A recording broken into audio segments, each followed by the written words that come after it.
Baik guys, Assalamualaikum warahmatullahi wabarakatuh. Selamat pagi teman-teman semuanya.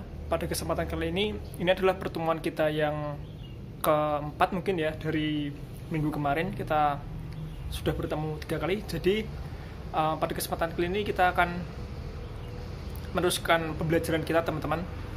Sebelum kita mulai pembelajarannya, saya ingin mengabsen teman-teman terlebih dahulu ya, siapa yang tidak masuk dan siapa yang absen pada pagi hari ini. So saya minta untuk teman-teman semuanya nanti saya absen di akhir pembelajaran ya, jadi bukan di awal sesi tapi di akhir sesi. Nah jadi selamat pagi teman-teman semuanya. Saya harap teman-teman semuanya pada kondisi yang baik-baik saja, in a good condition. Pada kesempatan kali ini kita akan meneruskan materi kita ya. Kita belajar bahasa Inggris tentang materi kelas 7 semester 2 mengenai introduction of tenses. Jadi sebelum kita belajar mengenai lebih jauh lagi tentang ini, sebenarnya apa sih materi ini? Saya akan membawakan konsep yang nantinya dapat mengantarkan kepada materi ini. Konsep yang saya bawakan ini dibawakan oleh om saya. Jadi om saya bernama Om Simon Sinek. Jadi Simon Sinek membawakan konsep yang sederhana. Jadi sebelum teman-teman belajar sesuatu itu, konsep ini dibawakan oleh Simon Sinek. Jadi konsep ini cukup menarik. Konsep Simon Sinek ini bernama The Golden Circle.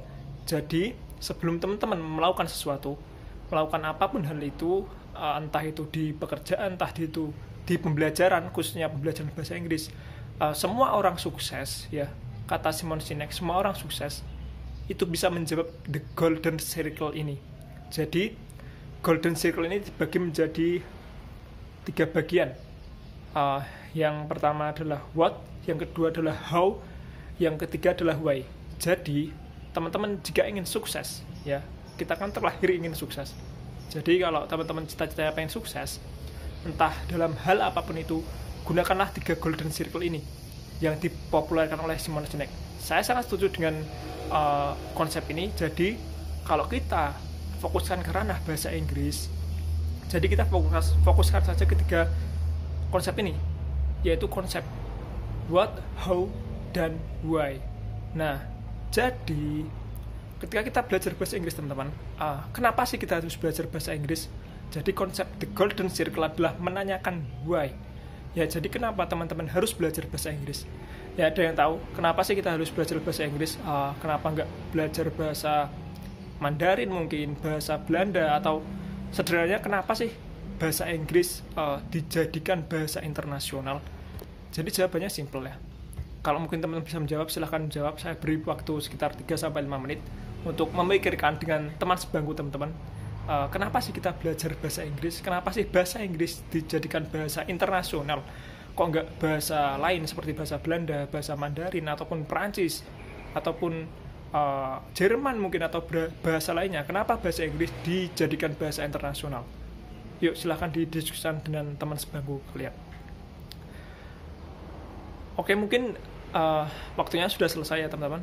Jadi kenapa sih bahasa Inggris dijadikan bahasa internasional? Jadi teman-teman itu perlu tahu sebelum kita belajar ya, seperti konsepnya the golden circle, kita harus mengetahui why-nya terlebih dahulu.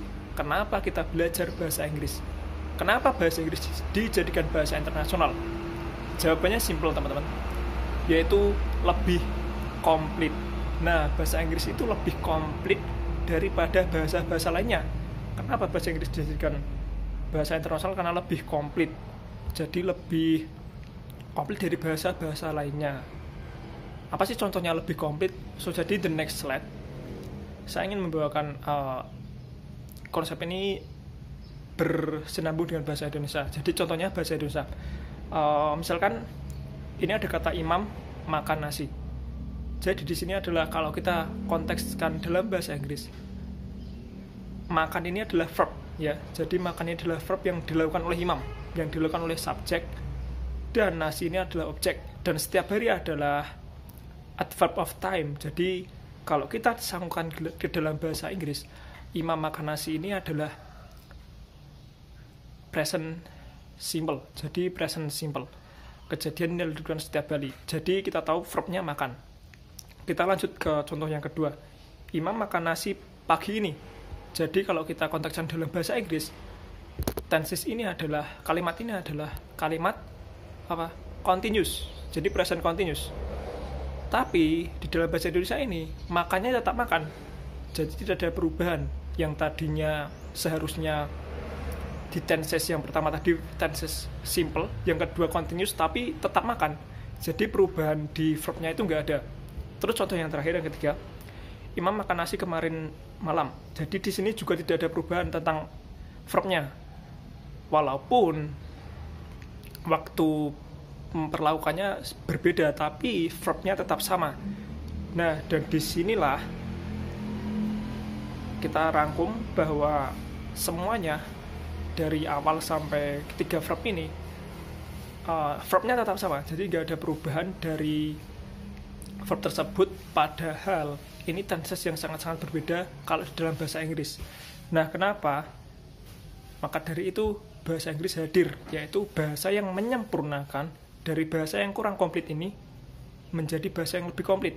Jadi bahasa Inggris menyempurnakan bahasa tersebut.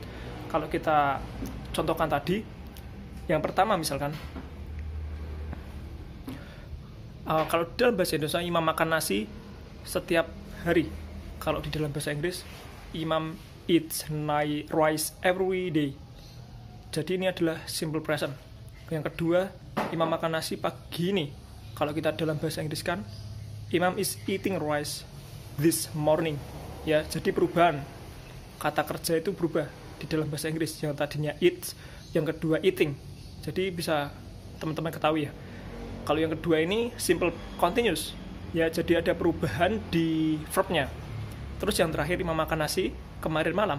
Kalau di dalam bahasa Inggris kita bisa sebutkan Imam ate rice last night. Jadi perubahan verb-verb tersebut di bahasa Inggris itu nyata. Ya, jadi kenapa bahasa Inggris menjadi bahasa internasional? Karena mereka lebih komplit. Karena mereka lebih bisa melakukan suatu perbedaan atau yang namanya istilahnya bisa beradaptasi ya dengan yang namanya perubahan dalam waktu. Jadi kenapa bahasa Inggris dijadikan bahasa internasional? Karena mereka lebih komplit. Jadi contohnya seperti yang teman-teman lihat di PPT tersebut, beberapa kata-kata dalam bahasa Inggris waktunya berubah, verbnya juga berubah. Berbeda kalau di bahasa Indonesia, mau waktunya pagi hari ini, kemarin, atau setiap hari, verbnya tetap sama. Ya, tidak ada perubahan. Jadi bahasa Inggris itu lebih komplit. Kenapa bahasa Inggris dijadikan bahasa internasional? Karena mereka lebih komplit dan lebih melakukan adaptasi terhadap perubahan waktu. Jadi gitu. Nah, untuk next material, teman-teman semuanya bisa belajar simple present tense. Jadi materi kita pagi hari ini adalah materi pengantar. Jadi sebelum teman-teman belajar tentang tenses lebih jauh, materi ini sebagai materi pengantar untuk teman-teman semuanya belajar tentang tenses di dalam bahasa Inggris. Nantinya ada kan banyak sekali perubahan verb di dalam bahasa Inggris. Jadi teman-teman semuanya saya harap belajar tentang simple present tense nanti saat di rumah ya. Jadi tidak ada pekerjaan rumah. Nanti teman-teman pekerjaan cuma belajar saja tentang simple present tense. Minggu depan kita akan bertemu lagi membahas simple present tense ini. Jadi untuk absennya juga nanti silahkan teman-teman bilang siapa yang tidak masuk pada pagi hari ini, saya nanti akan absenkan di presensi pada pagi hari ini. So, jadi jangan lupa teman-teman belajar di rumah tentang simple present tense supaya bisa nantinya minggu depan kita tinggal bertemu dan membahasnya lebih baik lagi. Karena teman-teman sudah belajar di rumah, saya harap lebih mengetahui lebih baik lagi sebelum kita minggu depannya. Jadi jangan lupa belajar tentang simple present tense untuk minggu depan ya teman-teman. Sekian dari saya. Semoga pengantar ini bisa membuka wawasan teman-teman. Kenapa belajar bahasa Inggris itu penting? Karena bahasa internasional. Dan teman-teman harus menguasai ini sebaik-baik mungkin saat posisi menjadi siswa ini. Ya, sekian dari saya. Billahi taufik wal hidayah. Wassalamualaikum warahmatullahi wabarakatuh. See you.